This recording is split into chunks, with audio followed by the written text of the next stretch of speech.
What's up, quarterback fans, college football fans? Welcome to another QB Spotlight show, episode, whatever you want to call it.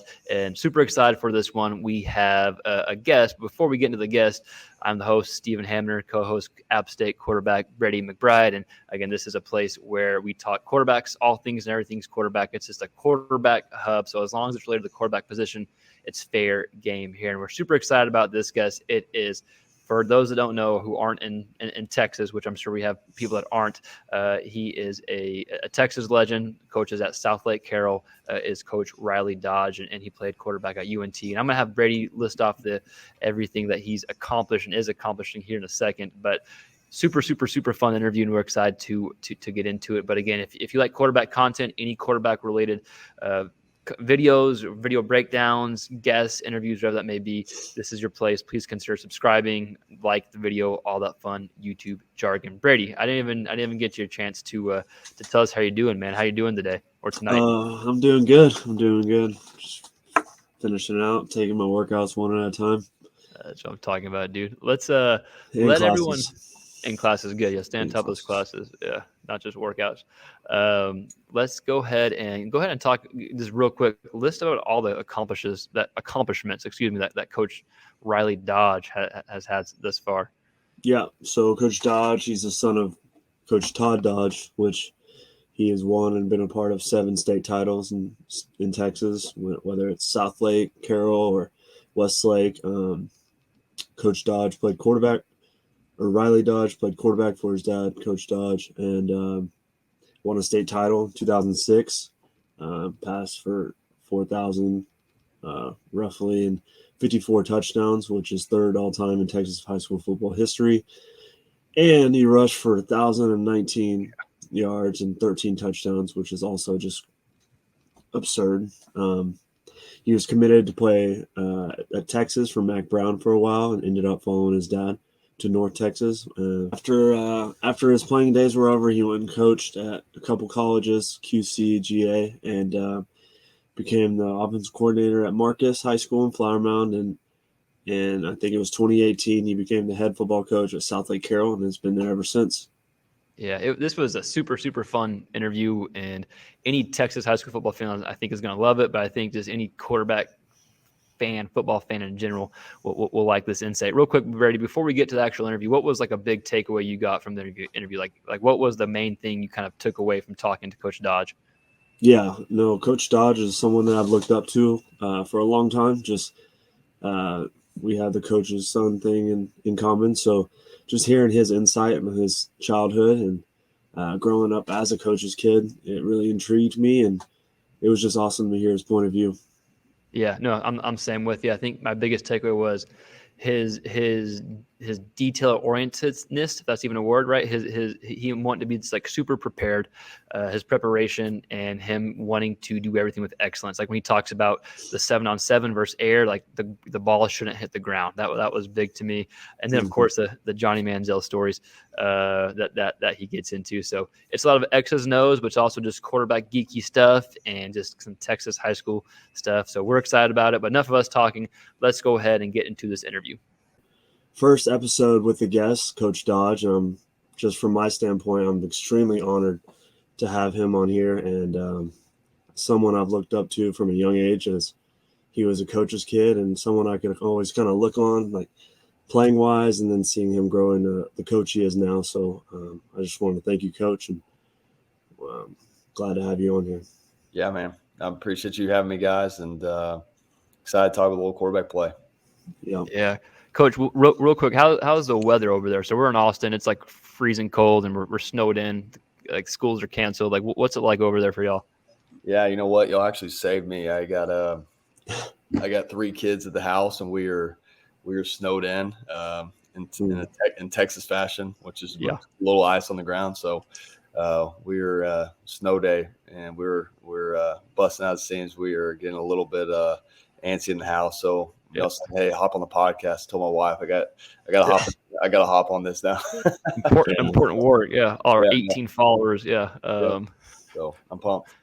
Awesome. Well, real quick before we kind of chop up quarterback stuff, we started this game last time we did this episode. It's called the RPO game, right? So the concept of it is we'll say a topic or a statement, and if you disagree with it, then you give it to the running back, right? You just give it to the running back. If you agree with the statement, then you'll keep it and either run it or pass it type deal. So we just got a few kind of lighthearted questions and some quarterback questions to kind of dive into, and I'll go ahead and take the lead here, and then Brady will jump in after that. So the first RPO question, and Brady, you can jump into this as well.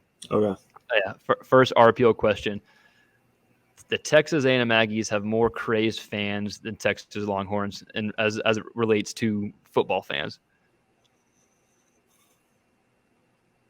So if I say I hand it off, am I disagreeing with the question? Yeah, you're disagreeing. Yeah, if you hand it off, I figure being a quarterback guy, I'm handing the ball off.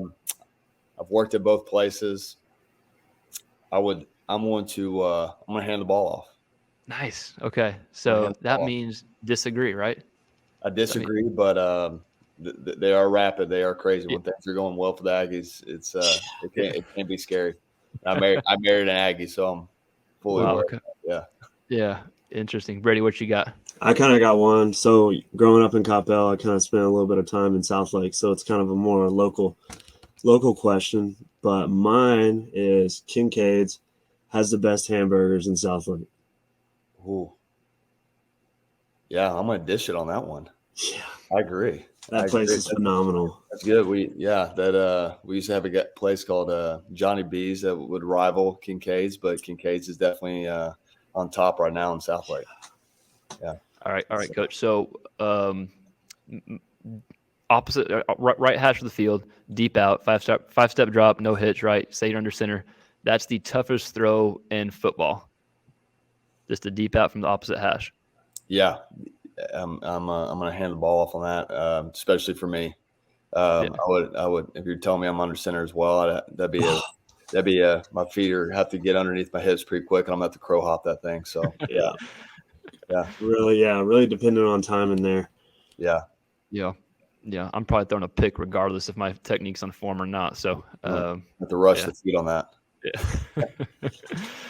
All right, and I got my last one right here. So you have some former players at UT. I'm a big UT fan as well, just being from Texas, and that's kind of like the mecca of college football for me growing up. So mine is UT will win the Big 12 next season. Are you pulling that, or are you giving that? I got to throw it. I grew up with burnt orange on my walls and was committed there for a long time. So it runs deep. So I got to live and die by them. So I believe in them. I believe in the quarterback too. So I got to ride with my guy. Yeah, I'm right there with you, Coach. Yeah, I'll be there too. I'll dump it off. I can't throw it far, but I'll be there too with you. Absolutely. Last one before we're done with this RPO segment. So real quick, last one we're going to do. It's easier to call the perfect play call compared to executing the perfect play call. With you being a former player in college and now a coach calling plays, you kind of have views of both kind of perspectives.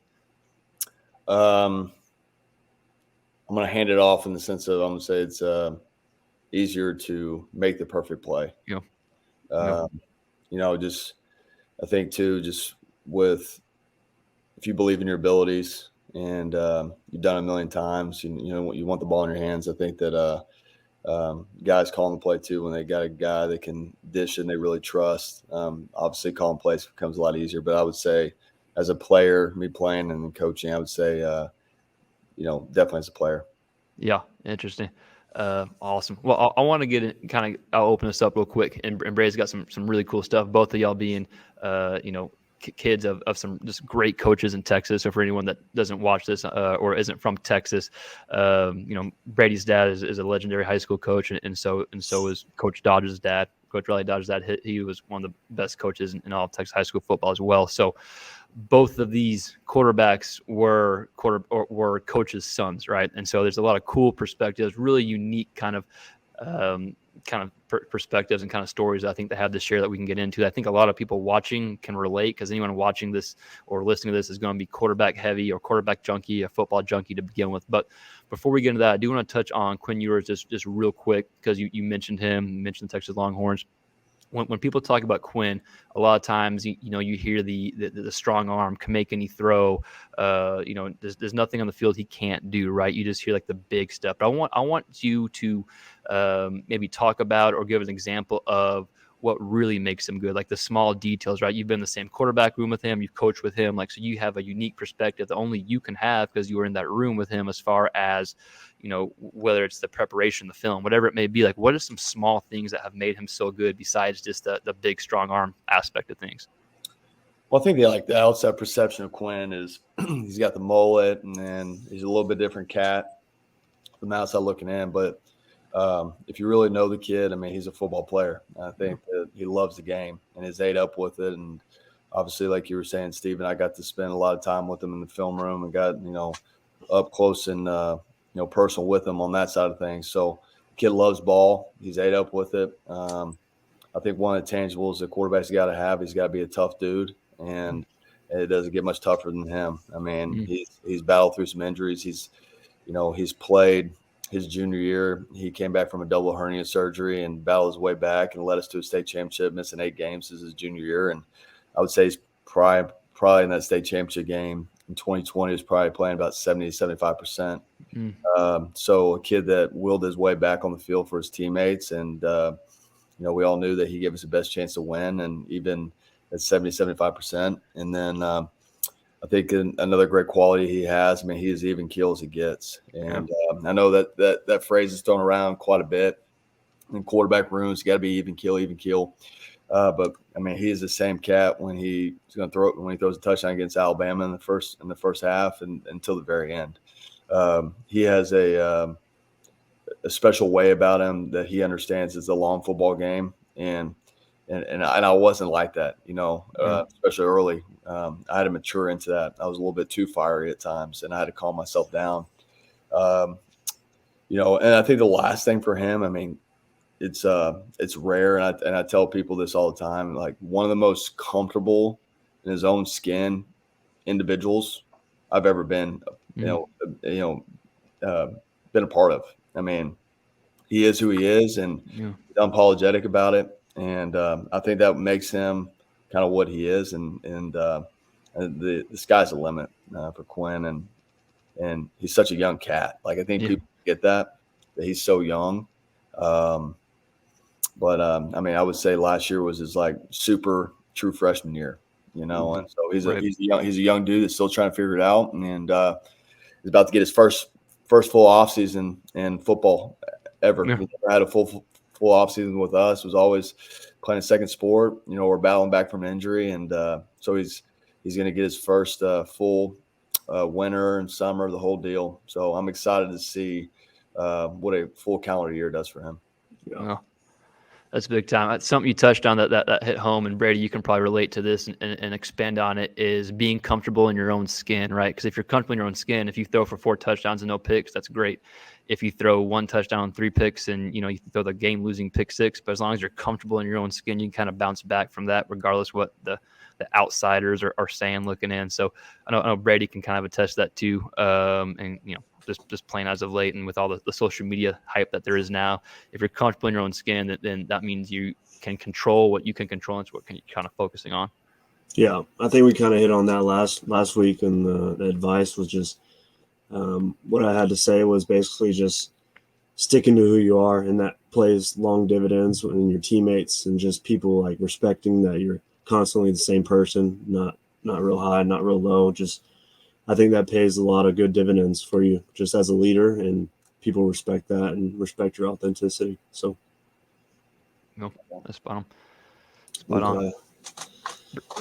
Yeah, kind of going back. So I have a lot of questions, honestly, but probably more different than most is just growing up as a coach's kid. I feel like that's a thing that's kind of difficult to do, and sometimes people love it, sometimes people hate it. But my first question is, like, what was that like growing up for you as a coach's kid?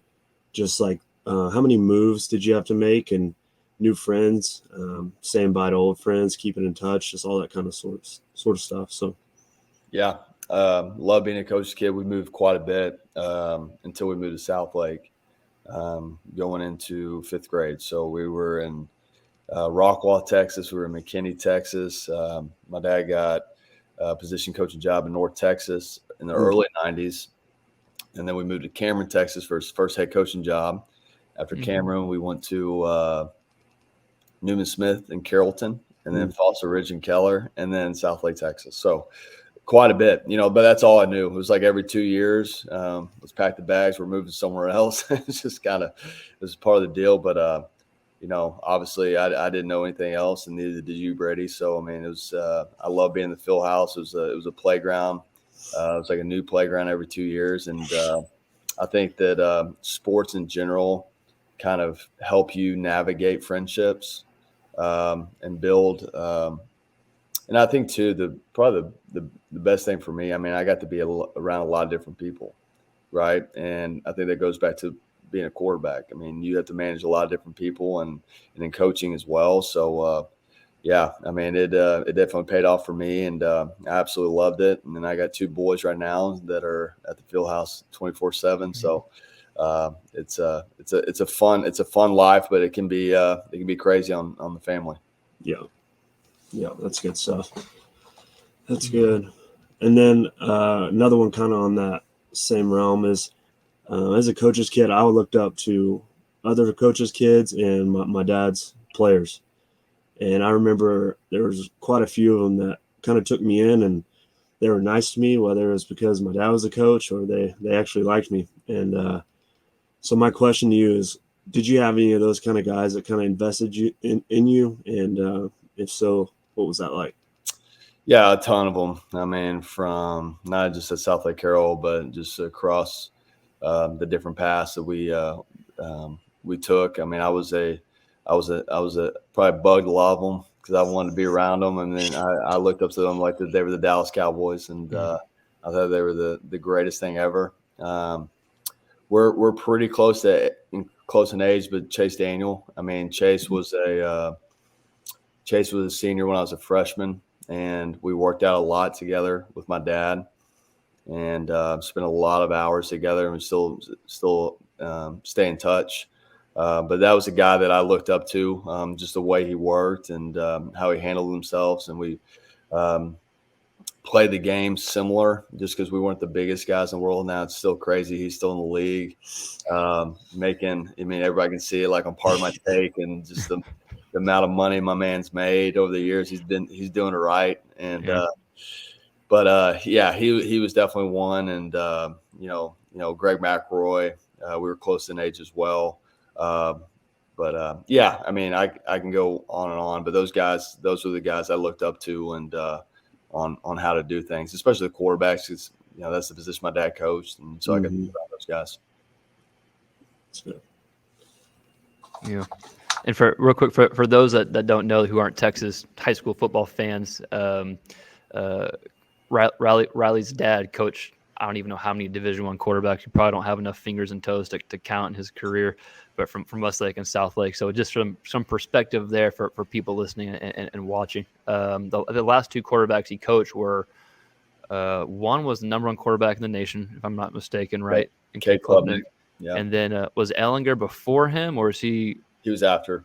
Yeah, he was after. So, before Cade, right? So those are his last 2 quarterbacks he coached at Westlake. Yeah. And Sam's with the Colts right now. Yep. So and then Cade will probably be an NFL guy. So his last 2 guys he coached. So just from perspective from everyone kind of looking in, the type of coach that Riley's dad was and could still be if he chose to be, right, and then the kind of coach that Riley is now. So just to give some perspective for everyone that's kind of watching in.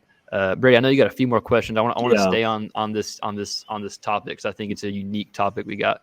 Yeah. So my next one is basically, the cliche of everyone thinking how easy it is to play for your dad in regards to like just giving it to you, daddy ball, this kind of stuff, that like all that kind of stuff that you hear, like playing for him.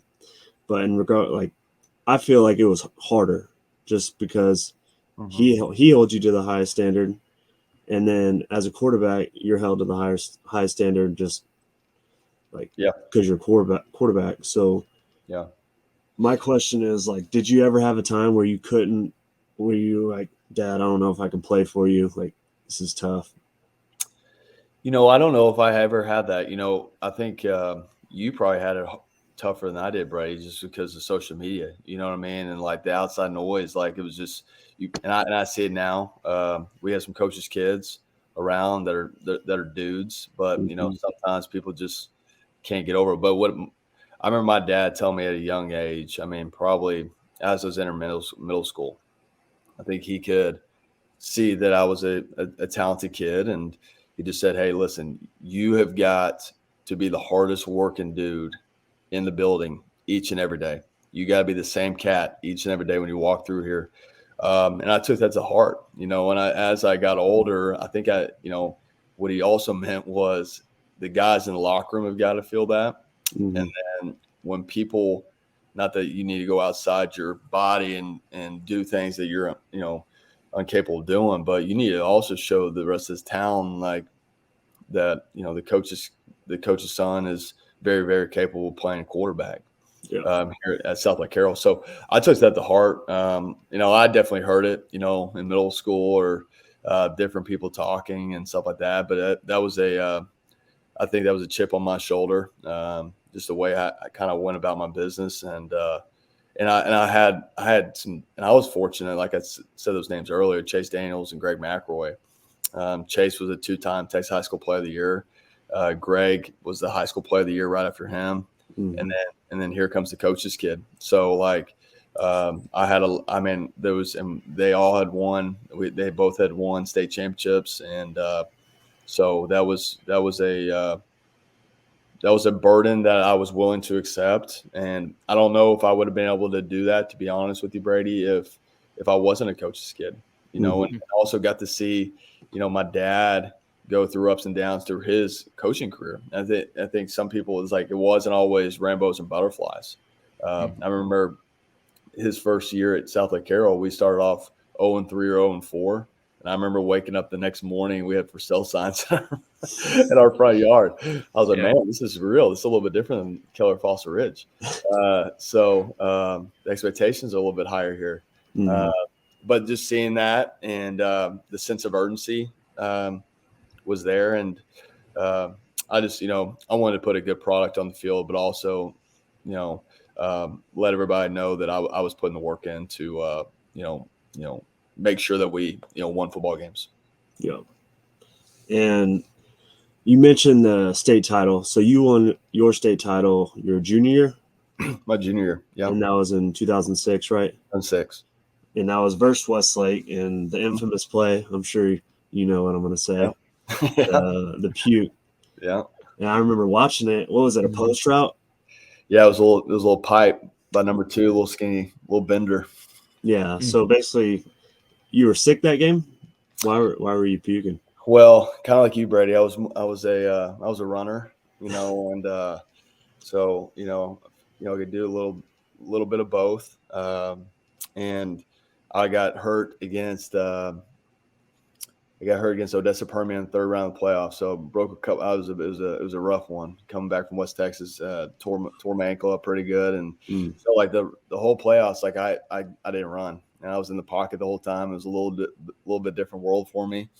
And then we got to the state championship game, and I was not fully healthy, but more mobile, and I was just dehydrated. I mean, they were pounding me with Gatorades and IVs at halftime, and we were driving. I think it was late in the third, maybe early fourth, and they had a little zero pressure coming, and we had a Mhm. hot run. I knew I had to get the ball out, and uh, I had to throw up. So, just didn't have time to call a timeout. We had the perfect coverage, and Yeah. let's suck it up and sling it and see what happens. Was it was it before the cadence or like in the middle of it? It was before and in the middle. So like Trey Newton, was a stud running back for us and Mhm. played University of Texas. He's one of my best friends, and we played Pee Wee football together all the way up. And he's standing next to me, and I throw up, go into my cadence, and then throw up, and the ball snapped.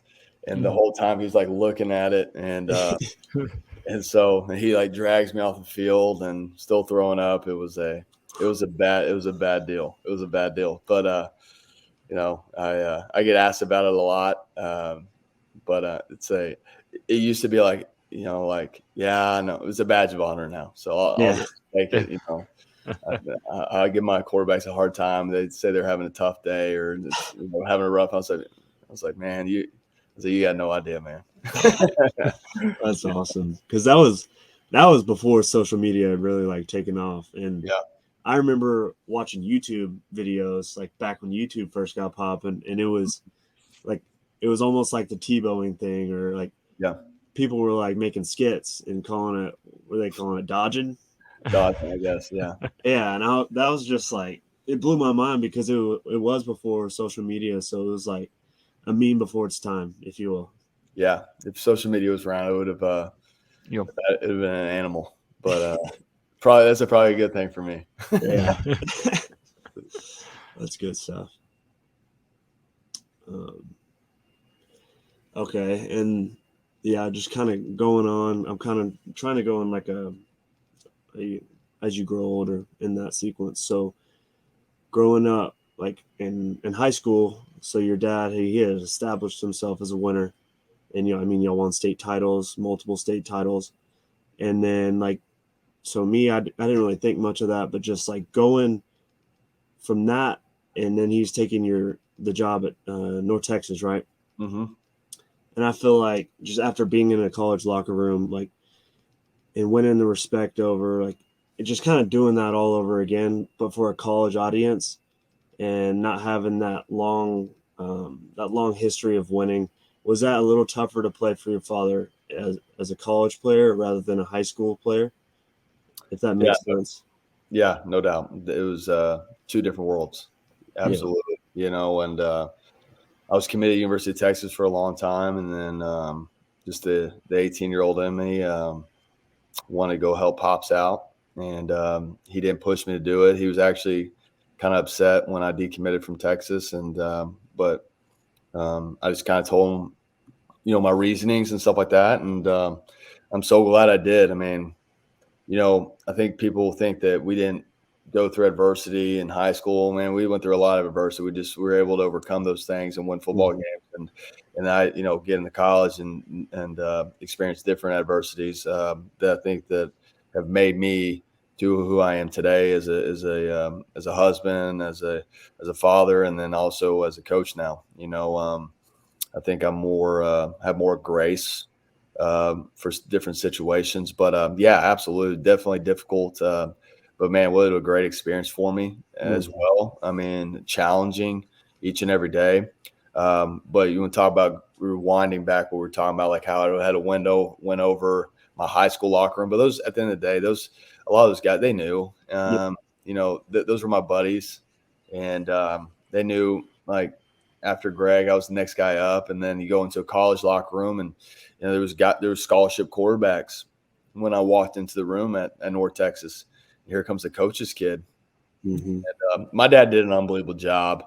I didn't always realize it at the time, but he always made a point when I was in high school and in college that I was not getting any favoritism.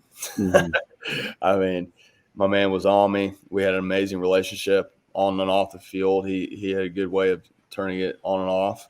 But when I was on the field, I mean, he made a point when we got back to the locker room that no one felt like I was getting the edge. I mean, early in my career, I wasn't the starter. I mean, I had to go earn that. And there's some guys that were older guys in front of me that deserved to be the starter at North Texas. And I just had to battle through injuries and find my way a little bit. But yeah, it was more difficult for sure. And I think too, just not winning and seeing Pops in that situation, you feel like you're trying to help him out and you can't do anything about it. Yeah, was difficult, but it was an amazing experience as well.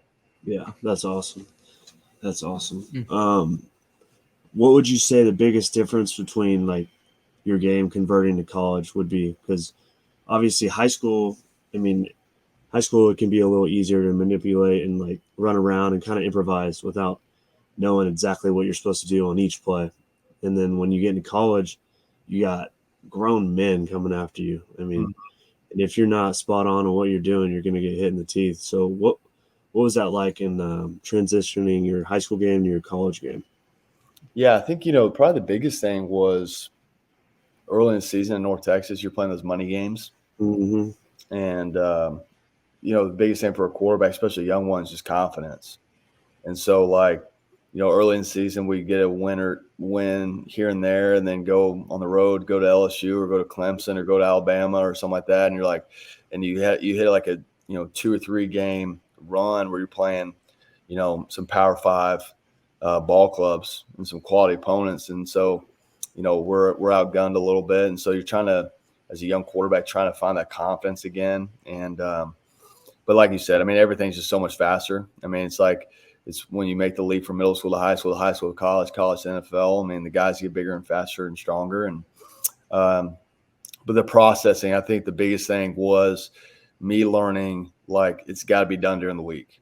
Mm-hmm. It's got to be done during the week. I learned the hard way, like you said earlier. I mean, as a coach's kid, you feel like you're studying a lot, but at the end of the day, you're getting only a couple of coverages on the back end, a couple of fronts, and the high school level, and all of a sudden you go play Nick Saban and you're in Tuscaloosa, and your eyes about as big as mine are right now, and everything's moving a lot faster. But I mean, I think the outside looking in, I think some people understand it, but like, if you're going to be an elite quarterback, not even elite, like a guy that's just going to give your offense a chance to win football games, you got to put a lot of time in during the week, and you have to sacrifice a lot of things that your buddies aren't, you can't do what your buddies are doing, because you got to put the work in for them to have success on Saturday. And that took me some time to figure out, and I thought it was going to come easy like it did in high school. And you got to put the time in. And the guys on the other side of the ball they can fly around, and you got D linemen that now run as fast as you. And I'm like, that takes some getting used to. So I think the biggest thing was just preparation. You had to really spend some time in it. Yeah, I would definitely agree with you on that. Just based, I mean, I was the same way, but luckily right now I'm in a spot where I can correct it and fix it, and I got one more year to prove. So I'm glad to hear that from you. Yeah. Do you take that same approach now with your high school team, like the approach you had, what you learned in college, you take that now? So for example, I can relate to both of y'all. In college, when I started playing, it was the speed was so fast, and like being a shorter, more athletic quarterback, like you realize, hey, my arm's not really that strong. I can't make that throw with these type of players. I tell Brady this, like my only touchdown in college was to the other team, and then they moved me to safety. Yeah, so I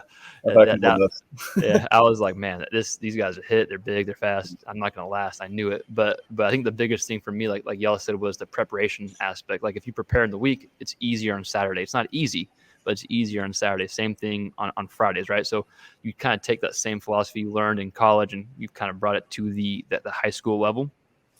Yeah, absolutely. I think that the best thing that happened to me was obviously getting an opportunity to be raised and coached by my dad, but also getting outside of my dad's box offensively and going to get an opportunity to go work for Cliff Kingsbury for 2 years, and then get an opportunity to go work for Major Applewhite, get an opportunity to work for Sean Watson at Texas, and Charlie Strong's staff and Matt Brown's staffs, and getting to see a different way of X's and O's. But I'm really ate up with the preparation piece of it. Like, how do you structure practice now? How do you teach the kids is big to me. And especially now with we have very, very small attention spans. And how do you get a clean, concise picture across your quarterback that you're trusting a lot into.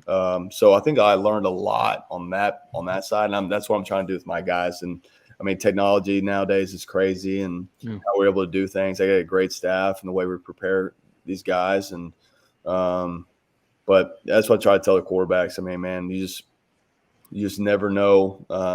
I tell a story all the time. I had been the starter. I got hurt, and I came back healthy, but the guy had been playing well, so he took the starting role. And we go to Army. He gets hurt the first play of the game. I come in. I was not prepared, because I was like, I'm not playing. I'm just I prepared a little bit, and I got out there, and it was embarrassing. We just didn't perform well, and a lot of it had to do with the quarterback, and that had to do with me and my preparation.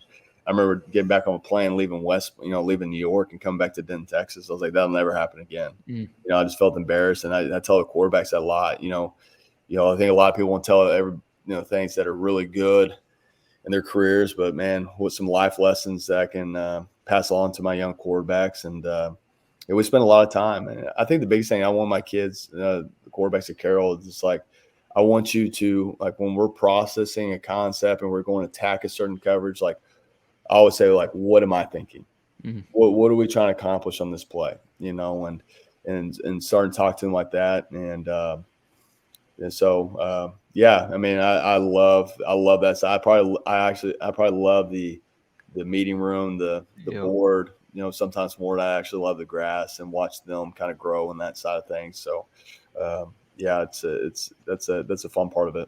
Yeah, very cool. And staying on kind of that topic, I took I'm kind of a geeky guy, so I took like a poll, like maybe a few months ago, where all like the quarterback trainers and the skill guys and kind of some college coaches that we know, I wanted them to kind of tell me what they thought made a good quarterback. Like, what's the number one quality that makes a good quarterback? Physical quality. So we were talking about kind of the mental preparation of things. Now I'm kind of transitioning to the kind of physical quality of things, right? So we're all probably similar size, like 6 foot or so. Like when me and you played coach, it was like being small was even tougher as a quarterback, right? Like now it's a little more accepted, right? With the Kyler Murrays and we came out on time. Yeah, exactly. Well, you still had a good career. I did not. But anyways, I digress. But so size is one thing, right? I kind of want to get into that. Like, how do you evaluate size? Do you think it really matters that much? Like, I think if a guy can sling it, he can sling it. But then also, what is your take on what just makes a good quarterback, like just physically? A lot of the answers were like that the best quarterback is the quarterback that is fluid and can move the best, right? And so people that kind of pay attention to the small details, not just in the meeting room, but like for me being in the weight room and performance field, but like the strength conditioning side of things, like can my hips move, can my thoracic spine move, kind of getting the details. If I can't move like this in this setting, I'm not gonna be able to move fluidly on a football field. So I know I threw a lot at you, but just like your kind of thought process when it comes to the physical side of things in the quarterback, and then touch on the size as well, just because we're all kind of shorter quarterbacks. Yeah. So probably like y'all, I don't get too caught up on the size. I mean, you have a little bit to you, but I think if you're going to be somewhere between 5'10" and 6'1", I mean, you got to be a good athlete. I think if you're going to be at that size, you can't be a statue in the pocket. I think that you got to manipulate windows and stuff like that. And I always wanted, even like as I got some smaller guys, the kid that will have an opportunity. He took over for our start this past year. I mean, he's a big 6'6", 6'7" joker. I mean, so like sometimes I have a hard time, talking to him. Yeah. And because I tell him all the time, I said, buddy, I can't, I don't live in your world. Yeah. I said, but when we're talking about the physical piece of it as a quarterback I don't care how big they are. I mean, to me, everything starts with your feet. Yeah. Everything starts with your lower half. And I want a guy that has quick feet, that can get in and out, can throw from different platforms. And then that's a kind of a big term people start using now. But I want fundamentals. And if we can get our feet set and we can rip it and our feet are underneath our hips and we got a good base, I mean, that's where we want to live. But y'all know, like I do, I mean, that's not always the case.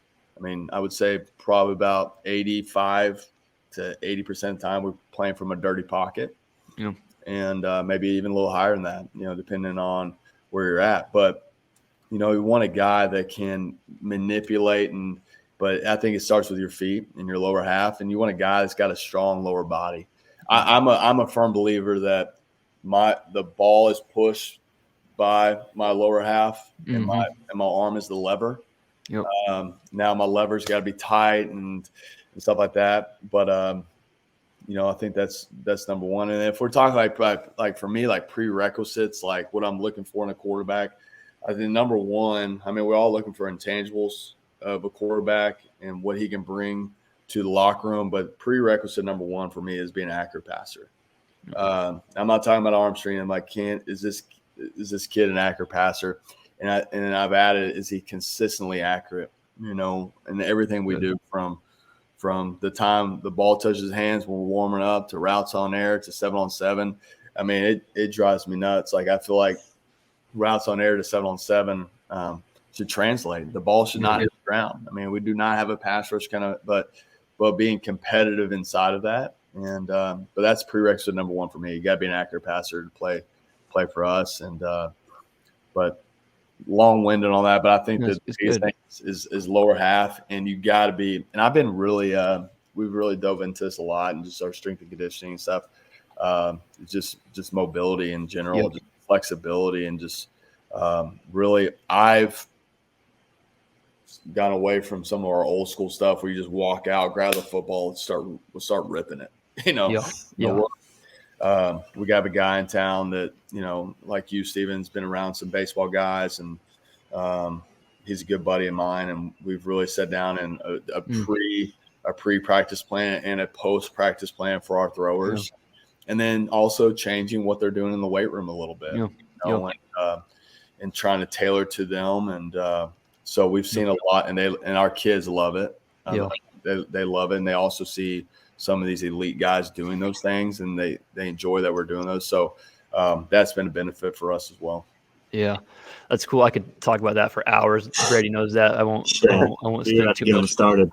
but just real quick to your point, like I think the number one thing with the quarterbacks is like you have to create that pathway to have force to produce. So like you said, like you have to have a strong lower half. If you don't have that, then you better be special somewhere else, right? To be able to deliver the ball. But it's like creating that pathway and then grooving that strength and power and pattern within that pathway of rotation. And then, like you said, the arm just is all the arm does is deliver the force into the ball. That's all it's doing. So it's force. Get this sucker moving fast and deliver the force into the ball.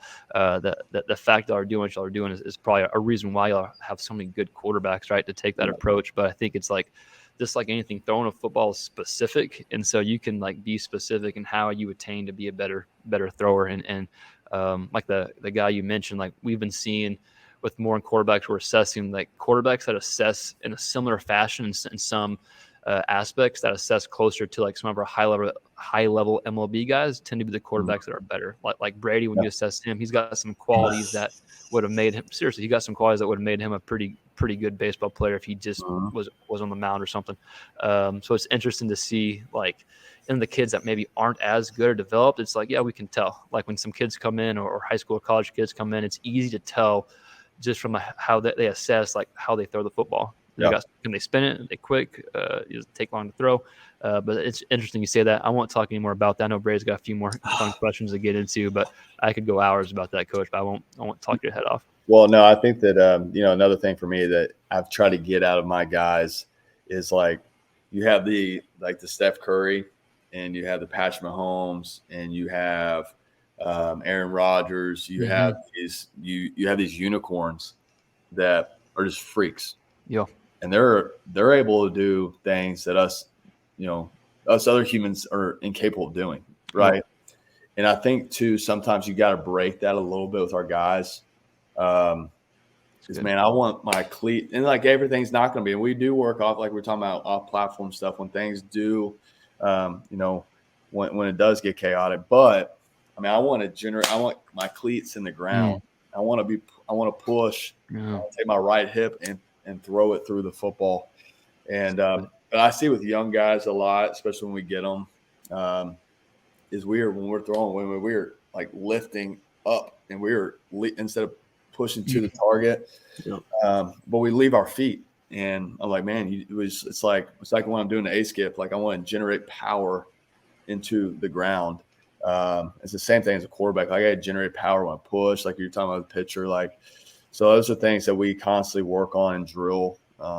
And it seems probably for our guys, it seems tedious, but I'm a believer on it. And then we get fun and work some of our off platform stuff like they like they want to do. So, but just kind of staying on that same topic. I know you were talking about the string stuff y'all do and the pre-practice, but my question is like the for like the Lake Travises, the Southlake Carrolls, Westlakes that continue to produce just like talent after talent at the quarterback level, and they just throw it around so well. What is some stuff besides the strength aspect and the pre-practice, and what is some stuff that makes programs at y'all's level able to just continue to produce talent like that? Well, I think it starts with the kids. I really do. I mean, I think we are a tool in their toolbox, and they definitely use it. But we have amazing kids here, and when I think and it starts back way before Chase Daniels and all those guys. I mean, when you create a culture of something successful, like those kids are ate up with it, and it's the same way I was growing up here. I didn't want to drop the rope in the quarterback room, and I think that's the same thing here, and it's continued, and these kids work their tails off, and it's continued to grow and change over time, and you get different types of kids. But I think the one thing that has been consistent in my 5 years here and before me, we just have a competitive room.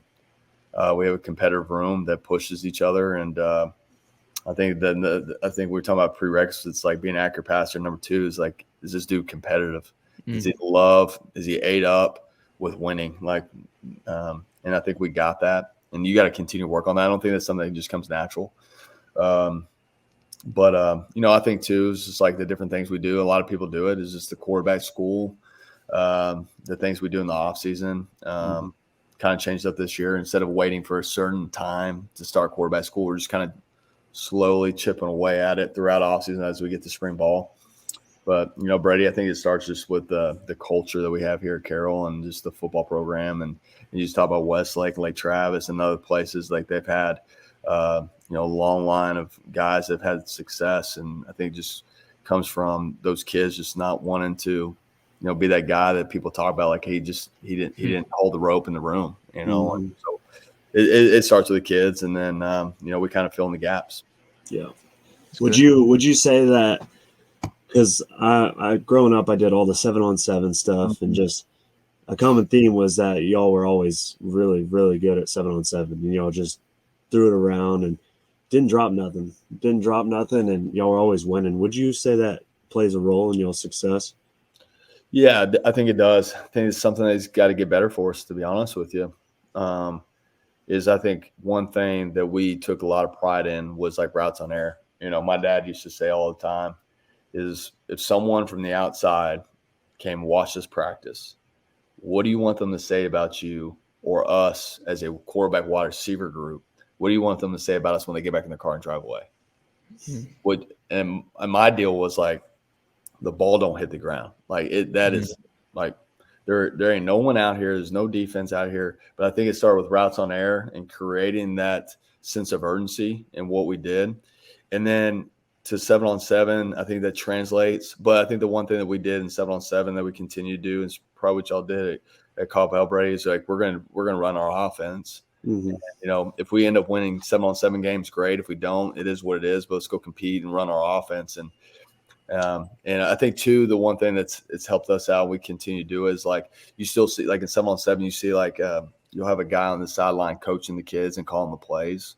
Like we have no coaches, we have no parents on our sideline, so it's fun to watch our kids. The quarterback is the offense coordinator, and we have a safety that's the defense coordinator. And hey, go figure it out. So what you find out, so you find out through even 7-on-7. Even though it's not real football, 7-on-7, you see how our quarterback calls a game. And all of a sudden the field starts shrinking on him. Like, what is he going to start doing? And like he's got his plays right here, and I tell him, I said, I do not want to. If I'm watching us, I do not want to see something. I should be able to call it every play. I don't start pulling stuff out of your back pocket when it gets so uncomfortable. So that's also fun, is they got to start problem solving. And, but I think it just goes back to like what you're saying about 7-on-7 and our success in that. I think it just goes back into having pride in everything we do and like just being some competitive dudes. Yeah. That's pretty cool what you do with the quarterbacks and safeties, just enabling them to develop leadership characteristics and qualities. And That's cool. That's the first time I've ever heard of that, and so it's fun. It's fun to watch. You get an opportunity between games to talk to them. Yeah. I got my note card and like writing notes. I'm like, what was that? What is that? I know if I was calling it back in the day, I would have. Oh my god! We had that last summer. One of our guys, Caden Anderson. He's going to Wyoming. He's going to tear it up, and he's got banged up this past year. But we were throwing. It was 4 verts on every play. We were going over, and it was working. Yeah. But I'm like, dude, like let's work on some stuff. So like I said, all right, you can call this and this and this. You can call Smash Family, or you can call this stuff, and then if you get in the red zone, you can call this, and then I don't want to see any shot. I want to see. So he's like, come on. I was like, no, man, we're gonna work down the field a little bit. So, but it's funny to give him a hard time. Nice. And well, Coach, you've been so gracious with your time. We'll get you out of here soon. We're good. And we like to end on just like a few. At the very end, we like to end on whatever quarterback we have, and it's just been me and Brady the past 2 times. But we like to give advice to younger quarterbacks. So, any advice you have to any younger quarterback, let's say high school age coming up, but also any advice you give to a college quarterback who wants to get into coaching or wants to kind of follow your steps, essentially get into coaching, whether it's college or high school. So, young quarterback coming up, a college quarterback whose career is going to end, and he wants to get into coaching and whatnot. Yeah. For the young ones, I would say, man, don't compare yourself. That's good. Don't compare yourself to others. Everybody's situation is different. Control the controllable. Everybody's heard that term. But man, I'm a firm believer in that. And I think too, as a quarterback, if you really dive into it and do it for a long time and have an opportunity to play college, it teaches you about life and how to handle success and how to handle adversity. But just don't compare yourself to others. Everybody's journey happens at different times. And if you get an opportunity after your college or high school days to get an opportunity in college, I would say this too, once again, don't compare yourselves to the guy down the street on what he got. If you get an opportunity to go play college football, ball is ball. Mm-hmm. If you really love it, you're going to have an opportunity to go play. So for the young ones, I say, don't compare, put some blinders on and go to work. I think work speaks for itself. And then I think for the college guy that wants to get into coaching, if it's the GA route, QC route, the way I went, or high school, is always understand this. You're always on a job interview. You are always on a job interview from the time you're in high school to college. And if you make that decision, if you're in college and you're like, well, I want to be a coach one day, man, what an opportunity you have to be around this coaching staff that you're around every day.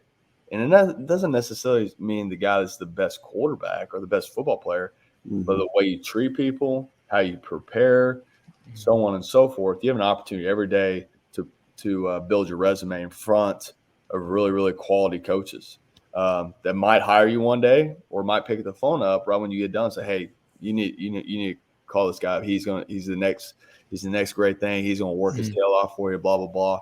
But as I tell young coaches as well that are in the profession, you have an opportunity to you're in an interview process every day. Like I'm about to hire a wide receiver coach and pass game coordinator, a younger guy that came and worked my quarterback wide receiver camp. I really didn't know him. I knew him from another coach that said, hey, he would love to work your camp. So I brought him on this past summer, and man, he killed it. And I just love watching him work. I was talking to kids. I'm an observer, and I really didn't say anything but I told him when we kind of went through the interview process, and I said, I just want you to know this. You didn't know this. You might have, but I just want to make you aware of it. The entire time you were working, I was saying, hey, if I get an opportunity one day, I'm going to hire this cat just because I love the way he talked to kids, his energy level, just the way he was talking ball to me. And now he's going to be an offense coordinator before you know it. He'll be a head coach before you know it. And I just love those opportunities I can give to some younger guys in the profession. Mm-hmm. Man, that's good stuff. Well, Coach, it's been so fun. You should. Okay, go ahead. Yeah. I've been keeping this one in the back pocket, but you mentioned your GA days. and I know who you GA'd for Uh-huh. and who was playing at the time. My favorite quarterback, the guy that made me fall in love with the game, Johnny Manziel. Yeah. And talk about just like a trailblazer and just there's so many things you could say about him. Mine's all good stuff. I love that guy. Yeah. And we got a podcast about Johnny. Yeah, I just want to know what your experience was like with him and just being around a quarterback that was a literal celebrity, having Drake songs rapped about him. And you said it was with Kingsbury, so was that his Heisman year? Heisman year. Yeah. Yeah. So you got to see the full thing. Yeah, it's kind of funny. He had been through a lot with Johnny, but he had a podcast. I think it's Ball Don't Lie with Mike. It's my favorite. Yeah, and I didn't know he had a podcast going, and I had a buddy of mine who was an Aggie and sent it to me, and he was talking about me on the podcast, like how if I didn't have Riley Dodge, because I would have never made it because like I'd have to, like, it was like halfway through the season, and like Cliff brought me in, like I'd wake up at 4 a.m. with Cliff and work out with Cliff, and just because like I didn't want to wake up at 4 a.m. to work out, but I was like, I got to be around this guy. Mm-hmm. I got if he's up, I got to be up. I wasn't married, I wasn't tied to anything, so we're working out one day. He said, "Hey, I need you on Friday mornings. I need you to drive to Johnny's house. I need you to pick him up, right? And then you just drop him off class."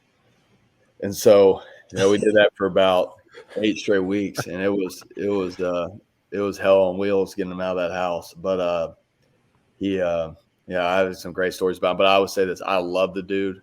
What a competitor. Mm-hmm. I hate to see kind of the different struggles that he has had and stuff like that. And he'll be the first one to tell you just through our conversations, some self-inflicted, but he's, I think he's in a place where he's very happy now. But man, a competitor, prepare the right way. I think that's probably a misconception. Amazing practice player. But I think that goes back to competitive. Just love playing and was, if we're going to be out here, let's be successful in what we do. And just what a freak of nature.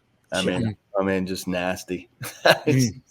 Just nasty. I mean, the stuff that y'all would see on Saturdays but the stuff that we see at practice, I'm like, it's just like some disgusting stuff. And I'll know this is I have some great stories. One of my favorite stories. We're at Ole Miss and we're down late in the game. We're struggling a little bit. We end up coming back and winning, and crazy ball game at Ole Miss in Oxford. And it's like third and 25. We're in a bad situation.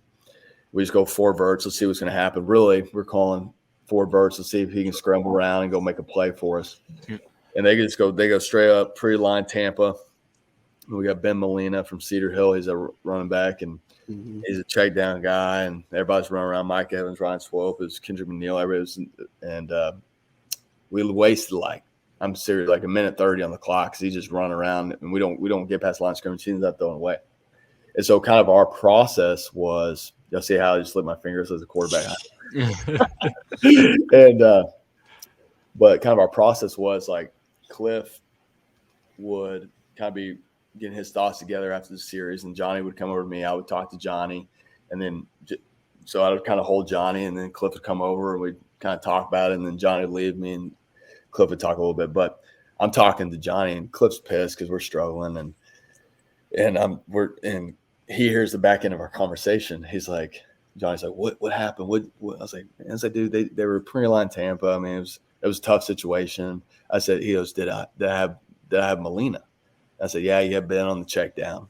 And he said, I said, it probably would have gone for a while. I don't know if he would have got picked up, but I was like, we're good. And so Johnny leaves, and Cliff comes over to me. He said, what'd you say to him? I said, I just told him they were in pre-line Tampa. He had him check down. He goes, don't say that to him. Just let him go freak mode. So I wrote that down. I was like, freak mode. Just let him go freak mode. Oh, that's awesome. From then on out, it's just like, you didn't have to tell him to go free mode. But it's like, if he ever came to the sideline and like tried to do too much or like I'm like, bro, just do you and go. Just go. But that was one of the things. He said, just let him go freak mode. And I was like, all right, sounds good. I'm gonna write that down. That's a legendary quote right there. So Freak mode. Go freak mode. Yeah, being Alabama and Tuscaloosa on the road, and those are some great times. That was an amazing way to break into to coach. Yeah, it was fun. Yeah. Well, awesome. we should do a part 2, Coach, and just talk Johnny Manziel's stories. I'll be here all night. Awesome, man. Well, seriously, sincerely, thanks so much for coming on. We know you're busy, and you run one of the best high school programs in the nation, not just Texas. So we know you're busy, and sincerely, it was so fun just talking ball. And now we're some Southlake Carroll fans over here in old Dripping Springs, Austin area. I don't know if tough for a Carroll guy. I feel like that rivalry is gone nowadays. It's gone. Yeah. It's gone. Yeah, he's a Southlake fan. I'm in the clear. Yeah, he's good to go. But no, Coach, that was a lot of fun, man. We'd love to have you come back on, just talk quarterback stuff. So again, thanks so much for coming on. I love to, man. I appreciate it, Brady. Thanks, Stephen, and God bless. And I really appreciate it.